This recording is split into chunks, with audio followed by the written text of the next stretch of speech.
Selamat datang kembali di Lampor Channel. Semoga kalian sehat-sehat ya.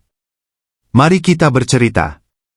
Di sebuah desa yang kecil, seorang wanita bernama Ratna menjalani hidup penuh kebebasan, tanpa peduli akan peringatan tentang kutukan ular yang menghantui mereka yang hidup dalam kemewahan dan dosa. Namun, setelah kematiannya yang misterius, kutukan itu mulai merayap, dan sebuah rahasia kelam tentang perjanjian dengan roh ular besar terbongkar. Apa yang sebenarnya terjadi pada Ratna? Dan bisakah desa itu bebas dari kutukan yang menghantui mereka? Temukan kisah penuh misteri, penyesalan, dan pengampunan yang akan membuatmu terperangah. Sebelum kita mulai, mari kita mengobrol sebentar di kolom komentar. Kami ingin tahu apa yang kamu pikirkan. Apa pendapatmu tentang hal ini? Apakah kamu percaya dengan sebuah kutukan? Dan jangan ragu untuk tinggalkan komentar, walaupun hanya sekedar menuliskan asal kotamu dan bagikan pengalaman, atau cerita yang pernah kamu dengar di kolom komentar, atau ide-ide konten yang menarik dan mistis yang ingin kamu ketahui lebih dalam. Di sebuah desa kecil yang tenang, hidup seorang wanita bernama Ratna. Ia dikenal karena kecantikannya, suaranya yang merdu, dan keahliannya menghibur. Namun, hidup Ratna penuh dengan kontroversi. Ia sering terlihat di pesta-pesta malam, menari, bernyanyi, dan menikmati minuman keras bersama para tamunya. Meskipun banyak yang memujinya, ada pula yang mencemooh gaya hidupnya. Ratna tidak peduli.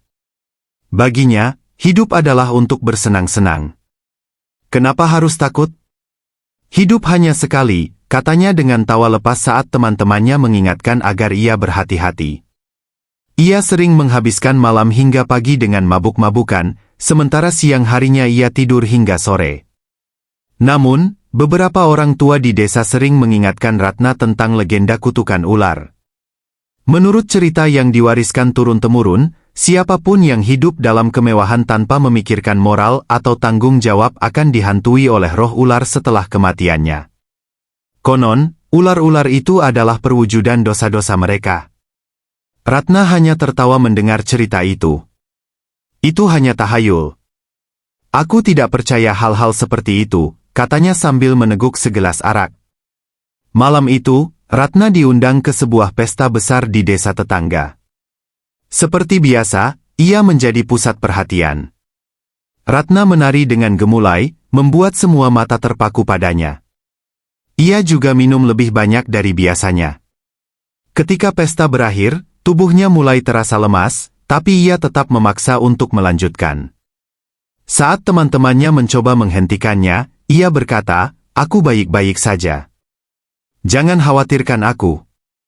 Namun, langkah Ratna mulai goyah, dan akhirnya ia pingsan di kamar penginapan tempatnya menginap. Keesokan paginya, Ratna ditemukan tidak bernyawa. Tubuhnya dingin, dan di sampingnya terdapat botol minuman keras yang masih setengah penuh. Wajahnya tampak tenang, tapi ada sesuatu yang aneh di kamar itu. Seekor ular kecil terlihat melingkar di bawah tempat tidurnya. Berita kematian Ratna menyebar dengan cepat, dan warga desa segera berkumpul untuk mengurus pemakamannya. Namun, hal-hal aneh mulai terjadi. Saat tubuh Ratna dibawa keluar dari rumah penginapan, seekor ular hitam besar muncul di depan pintu. Ular itu tidak menyerang, hanya diam sambil menatap ke arah jenazah Ratna. Beberapa orang mencoba mengusir ular itu, tapi ular itu tetap tidak bergerak.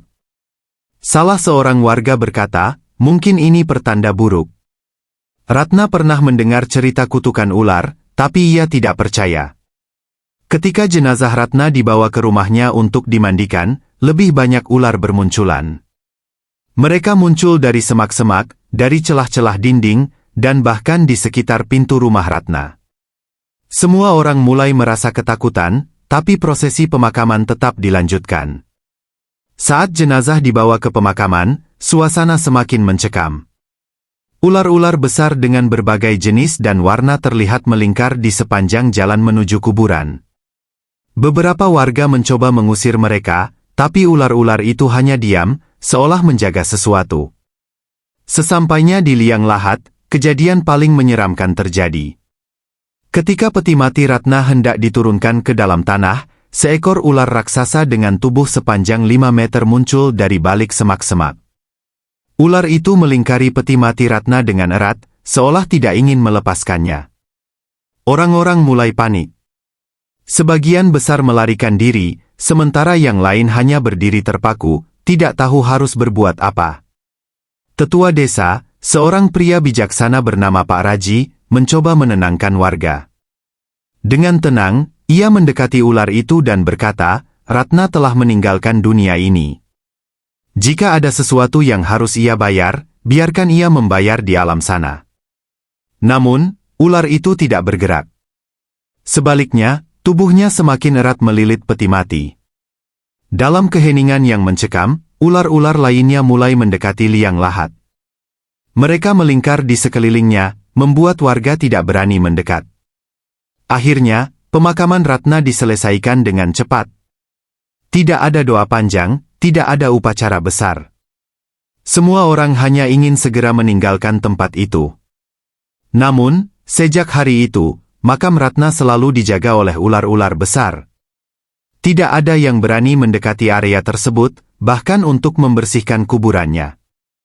Kisah Ratna menjadi pelajaran bagi warga desa.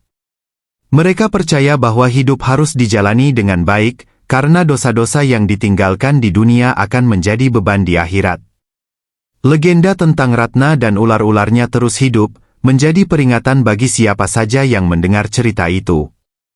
Hidup Ratna mungkin telah berakhir, tapi kutukannya tetap menjadi misteri yang tak terlupakan. Hari demi hari berlalu, namun makam Ratna tetap menjadi pusat perhatian. Warga desa yang melewati area pemakaman selalu merasa merinding. Beberapa mengaku mendengar suara bisikan dari arah makam, sementara yang lain melihat ular-ular besar itu seolah berkomunikasi satu sama lain. Tetua desa, Pak Raji, mulai menyadari bahwa kejadian ini tidak biasa. Ia mengumpulkan para pemuka desa dan berkata, kutukan ini bukan hanya peringatan untuk Ratna, tetapi juga bagi kita semua. Jika kita tidak menyelesaikan ini dengan cara yang benar, kutukan ini bisa menyebar ke seluruh desa. Saran Pak Raji membuat warga desa gempar.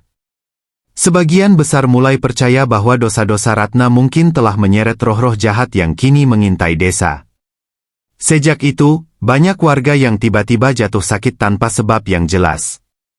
Ternak mati mendadak, dan tanaman layu meski musim hujan baru saja tiba.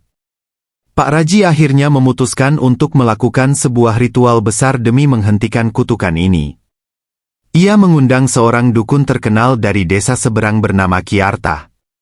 Ki Arta tiba di desa dengan membawa peralatan ritualnya. Saat ia mendekati makam Ratna, ular-ular yang mengelilingi makam mulai bergerak gelisah, mendesis keras seolah menolak kehadirannya. Ki Arta menaburkan garam dan membaca mantra-mantra kuno untuk mengusir energi jahat di tempat itu. Namun, ritual tersebut tidak berjalan mulus. Ular-ular semakin agresif. Salah satu ular besar bahkan merayap mendekati Ki Arta dengan cepat, tetapi ia tetap tenang. Dengan suara lantang, ia berkata, roh-roh yang terikat di sini, pergilah. Jangan menahan jiwa yang telah pergi. Tiba-tiba, langit yang cerah berubah menjadi mendung gelap. Angin kencang bertiup, membuat warga yang menyaksikan ritual itu berlari menjauh. Hanya Pak Raji dan beberapa orang yang cukup berani tetap berdiri di dekat Ki Arta. Setelah beberapa saat, angin berhenti.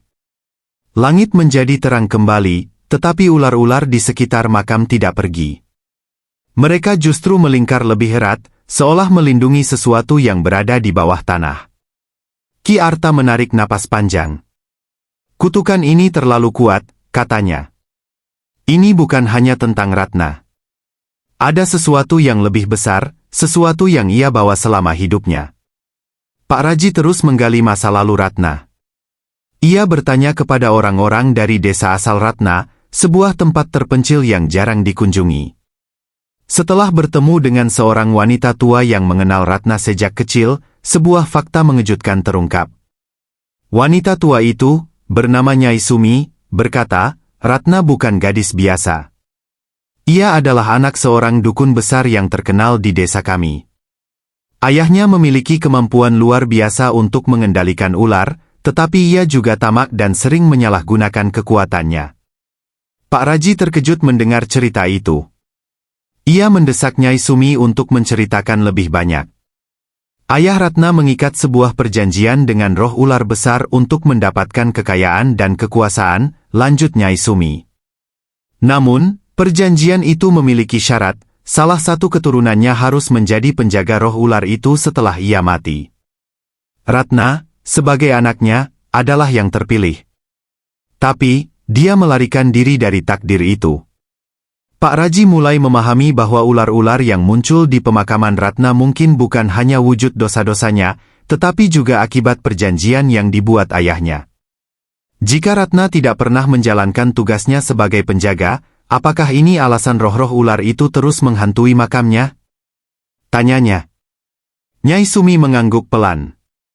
Roh-roh itu marah karena Ratna menolak takdirnya. Selama roh-roh itu tidak tenang, desa ini akan terus terganggu. Pak Raji kembali ke desanya dan menceritakan temuan ini kepada Ki Arta. Sang dukun menyadari bahwa ritual biasa tidak akan cukup. Kita harus mengakhiri perjanjian ini, kata Ki Arta. Tapi, itu artinya kita harus menemukan tempat di mana roh ular besar itu diikat oleh ayah Ratna. Pak Raji dan Ki Arta memutuskan untuk memimpin ekspedisi kecil ke desa asal Ratna.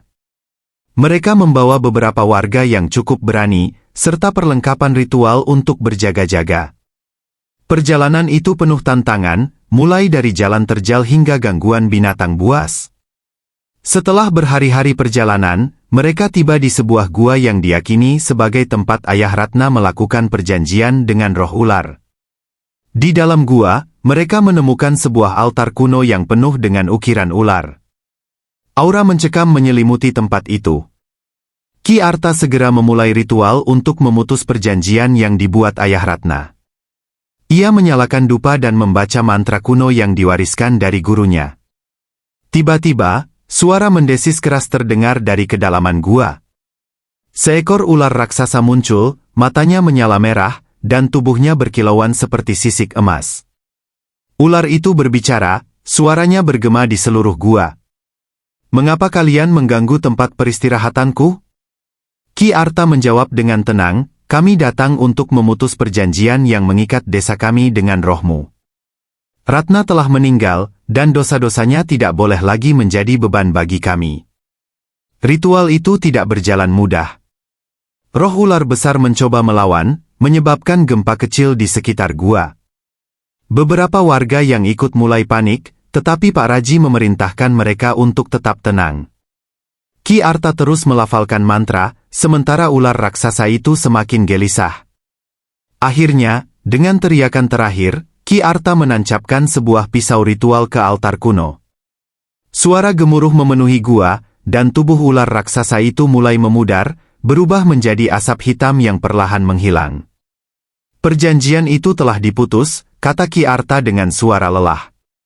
Roh-roh ular itu tidak akan lagi mengganggu desa. Setelah kembali ke desa, warga merasakan perubahan. Ular-ular yang dulu menjaga makam Ratna perlahan menghilang. Tanaman kembali tumbuh subur, dan orang-orang yang sakit mulai sembuh. Makam Ratna kini menjadi tenang. Tidak ada lagi ular yang melingkari tempat itu, hanya angin sepe-sepe yang berhembus di antara nisan. Warga desa, meskipun lega, tidak pernah melupakan kisah ini. Kisah Ratna dan kutukan ular menjadi legenda yang diceritakan turun-temurun, mengingatkan semua orang untuk hidup dengan baik dan tidak menghindari tanggung jawab yang diberikan oleh takdir. Desa itu akhirnya kembali damai, tapi makam Ratna tetap menjadi simbol bahwa setiap perbuatan, baik atau buruk, akan meninggalkan jejak yang tak terhapuskan. Setelah ritual di gua selesai, Ki Arta, Pak Raji, dan rombongan kembali ke desa. Namun, suasana masih mencekam. Meski ular-ular telah menghilang, ada sesuatu yang terasa berbeda. Malam itu, ketika warga mulai beristirahat, terdengar suara-suara aneh dari arah makam Ratna. Beberapa orang bersumpah mendengar suara tangisan seorang wanita yang samar-samar, seperti memohon ampunan. Pak Raji yang merasa bertanggung jawab segera memeriksa makam tersebut bersama Ki Arta. Mereka membawa obor untuk menerangi jalan, dan beberapa warga ikut serta meski dengan ragu-ragu. Saat mereka tiba, makam Ratna terlihat normal, tidak ada tanda-tanda ular atau gangguan lainnya.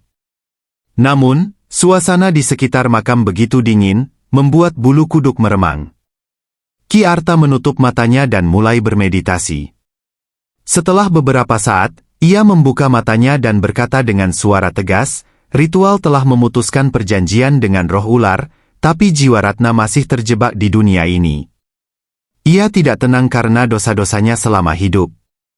Pak Raji mengangguk paham. Apa yang harus kita lakukan, Ki? Tanyanya. Ki Arta menjelaskan bahwa mereka perlu mengadakan ritual pelepasan arwah untuk membantu jiwa Ratna menuju alamnya. Namun, ini bukan tugas yang mudah. Mereka perlu mengumpulkan barang-barang pribadi Ratna, terutama yang paling sering digunakan selama hidupnya, untuk menjadi media pelepasan. Keesokan harinya, warga desa membantu mencari barang-barang milik Ratna. Mereka menemukan selendang merah yang sering dipakai Ratna saat menari, sebuah cermin kecil yang selalu dibawanya, dan botol minuman keras terakhir yang ia gunakan sebelum meninggal. Barang-barang itu dibawa ke tempat pemakaman untuk ritual pelepasan. Malam itu, ritual dimulai. Ki Arta menyiapkan sesajen berupa bunga-bunga segar, lilin, dan dupa. Ia mengelilingi makam Ratna sambil membaca mantra, sementara warga lainnya berdoa dalam diam. Selendang, cermin, dan botol minuman diletakkan di atas makam, lalu dibakar sebagai simbol pelepasan Ratna dari dunia ini. Saat api membakar barang-barang tersebut, angin kencang tiba-tiba bertiup, memadamkan lilin-lilin di sekitar makam. Suara tangisan samar terdengar lagi, tetapi kali ini lebih jelas. Warga yang ketakutan hampir melarikan diri, namun Ki Arta berteriak, "Tetap di tempat kalian. Jangan biarkan rasa takut menguasai hati." Ki Arta melanjutkan mantranya dengan suara yang lebih lantang. Api yang membakar barang-barang itu berubah menjadi biru, dan dari dalam kobaran api, muncul bayangan seorang wanita yang tak lain adalah Ratna. Ia berdiri di tengah nyala api, wajahnya penuh penyesalan. Ratna menatap Pak Raji dan Ki Arta. Dengan suara pelan, ia berkata, "Terima kasih telah membebaskanku. Aku menyesal atas semua dosa yang telah kulakukan. Aku ingin pergi dengan tenang." Ki Arta melanjutkan mantranya dengan suara yang lebih lantang. Api yang membakar barang-barang itu berubah menjadi biru, dan dari dalam kobaran api, muncul bayangan seorang wanita yang tak lain adalah Ratna. Ia berdiri di tengah nyala api, wajahnya penuh penyesalan. Ratna menatap Pak Raji dan Ki Arta. Dengan suara pelan, ia berkata, "Terima kasih telah membebaskanku. Aku menyesal atas semua dosa yang telah kulakukan. Aku ingin pergi dengan tenang." Ki Arta mengangguk. "Pergilah, Ratna. Dunia ini bukan lagi tempatmu. Semoga kau menemukan kedamaian di alam sana." Bayangan Ratna perlahan memudar bersama api yang meredup. Suasana di sekitar makam menjadi hening, dan angin berhenti bertiup. Setelah ritual itu, tidak ada lagi gangguan di desa. Warga merasa lega, dan makam Ratna kini menjadi tempat yang damai. Mereka sering menaruh bunga di makamnya sebagai tanda penghormatan, sekaligus pengingat bahwa setiap dosa memiliki konsekuensi, tetapi penyesalan dan pengampunan selalu mungkin terjadi. Legenda tentang Ratna dan kutukan ular tetap hidup, diceritakan kepada generasi berikutnya. Desa itu kembali tenang, namun warga selalu menjaga perbuatan mereka agar tidak mengulang kesalahan masa lalu. Ratna mungkin telah pergi, tetapi pelajarannya tetap tertanam dalam hati semua orang. Setelah malam ritual pelepasan arwah, desa kembali tenang. Tidak ada lagi bisikan di malam hari, suara ular, atau kehadiran bayangan menyeramkan. Warga kembali menjalani kehidupan mereka seperti biasa. Namun, pengalaman itu meninggalkan jejak mendalam di hati setiap orang. Pak Raji dan Ki Arta menjadi simbol kebijaksanaan dan keteguhan hati. Mereka kerap diundang untuk berbagi cerita tentang Ratna, bukan untuk menakut-nakuti, tetapi untuk mengingatkan orang-orang tentang pentingnya menjalani hidup dengan bijak. Pak Raji sering berkata, kita tidak tahu kapan hidup kita akan berakhir, tetapi yang jelas, perbuatan kita akan terus hidup setelah kita tiada. Baik atau buruk, itu adalah warisan yang akan kita tinggalkan. Desa juga berubah menjadi lebih religius. Warga saling membantu, menjaga kebersamaan, dan menjauhkan diri dari kebiasaan buruk yang dulu dianggap wajar. Meski hidupnya penuh kontroversi, Ratna tetap dikenang sebagai wanita yang akhirnya menyesali kesalahannya. Setiap kali seseorang meletakkan bunga di makamnya, mereka berdoa agar Ratna tetap tenang di alamnya. Makam itu menjadi simbol pengingat bahwa tidak ada manusia yang sempurna, tetapi penyesalan dan pengampunan selalu memungkinkan, bahkan setelah kematian. Meskipun Ratna menyesali kesalahannya setelah kematian, ia tetap berusaha untuk memperbaiki semuanya. Pesan ini mengingatkan bahwa penyesalan adalah langkah awal untuk menjadi lebih baik, selama kita mau mengakuinya. Legenda Ratna dan kutukan ular tidak pernah dilupakan. Kisah itu menjadi pelajaran berharga yang diwariskan dari generasi ke generasi. Desa itu menjadi saksi bahwa kegelapan dapat berubah menjadi terang jika kita mau menghadapi kenyataan, bertanggung jawab atas perbuatan, dan membuka hati untuk berubah. Dan di bawah pohon rindang di pemakaman desa, makam Ratna tetap berdiri, dikelilingi oleh doa dan pengampunan. Sebuah pengingat bahwa setiap jiwa, betapapun gelapnya, selalu memiliki kesempatan untuk menemukan cahaya.